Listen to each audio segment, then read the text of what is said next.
Omar Gabr made two commitments before leaving Egypt for Russia and the World Cup on Sunday.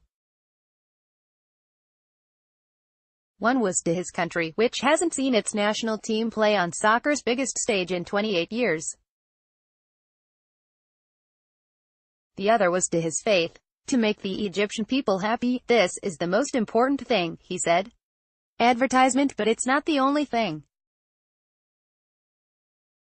And with Islam's holy month coinciding with preparations for the World Cup, being true to both faith and fans hasn't been easy for Gabr, who, like all the players on the Egyptian team, is a devout Muslim.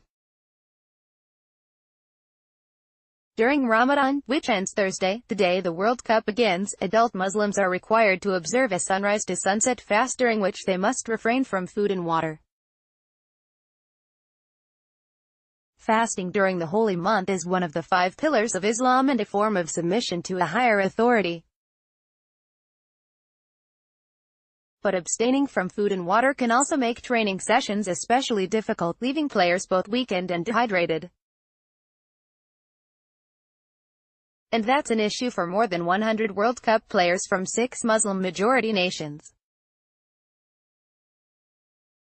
However, Ahmed Sabo, chair of the Islamic Sharia Council of Southern California, said how each observes the holy month can be as different as the players themselves.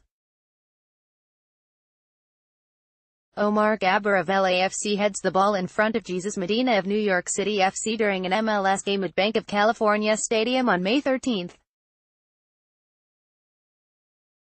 Catherine Lotes, Getty Images, it's something that is completely individual, based on their individual desire. Sabo said. If a player feels that he doesn't want to fast, no one can force them to fast. And if a player says, I want to fast, no one can force him to break his fast. It's all about personal choices and individual decisions. Gabr, who plays in MLS with the expansion Los Angeles Football Club, said he had no choice but to fast, although he said it makes both training and playing difficult. However, his more famous Egyptian teammate, Mohamed Salah, broke his temporarily in the run-up to last month's Champions League final. At least one religious leader said the shoulder injury Salah sustained in the Champions League final, which could keep him out of Egypt's World Cup opener, was God's punishment for breaking his fast. Ramadan, the 9th month in the Islamic calendar, is not observed on the same dates every year, and this summer's World Cup is not the first major sporting event that has taken place in and around the holy month. The 2012 Olympics, 2014 World Cup and 2016 Euros were also played during Ramadan. Those on minority Muslim teams find it particularly difficult to abstain, which is why no French or German players fasted during the Euros 2 years ago. Nor did Mesut Ozil during Germany's run to the World Cup title. Soccer. The party is just beginning for World Cup debutant Panama by Kevin Baxter. June 10, 2018, 9:40 a.m. A series of studies over the last 15 years have shown that eating just 2 meals a day, one before sunrise and one after sunset, in accordance with the fast, can lead to nutritional deficiencies. And going all day without water can lead to dehydration. But there are creative ways to fast and stay hydrated. In 2 recent friendlies, Tunisian goalkeeper Mouez Hassan, noticing his fasting teammates were flagging, faked an injury at sundown, and as he lay on the pitch receiving treatment, his teammates were able to dash to the sidelines to drink water and snack on dates. The strategy produced immediate results, with Tunisia rallying from deficits to earn draws with Portugal and Turkey.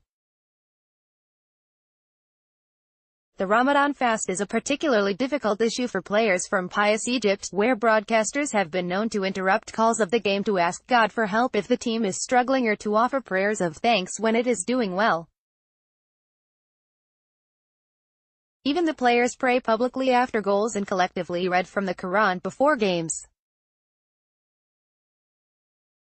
Advertisement. But now, with the team's first World Cup qualification since 1990, the people back home are also embracing soccer with religious fervor, forcing the players to seek a delicate balance between preparation and piety.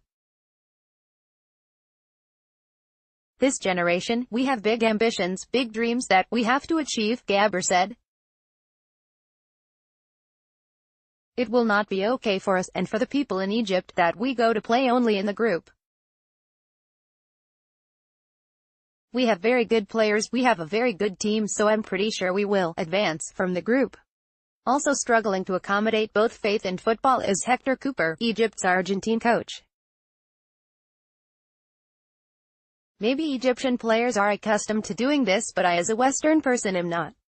Cooper told a TV interviewer, according to Yahoo Sports.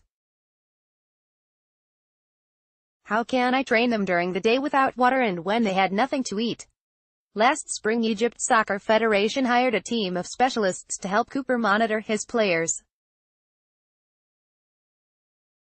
We are working on this, Cooper told reporters, and seeking to find the best way to overcome fasting fatigue and prevent it from hurting the players. Egypt's top theologian also weighed in, giving the national team players the right to opt out of the fast. In April, Mufti Shaki Alam issued a fatwa, or religious edict, that noted Muslims who are traveling are permitted by Islamic law to postpone their fasting until they return home. But while that would permit national team players to postpone fasting, he stressed it would be best if they observed the custom. That's what Gabber intends to do.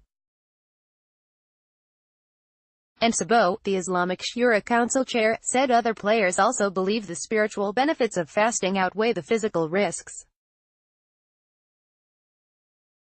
Faithful Muslims have a strong belief that if you do something for God, God will help you do things better, he said. If I'm fasting on God's command, then they have confidence that God will help them in their soccer games, that God will help them play better.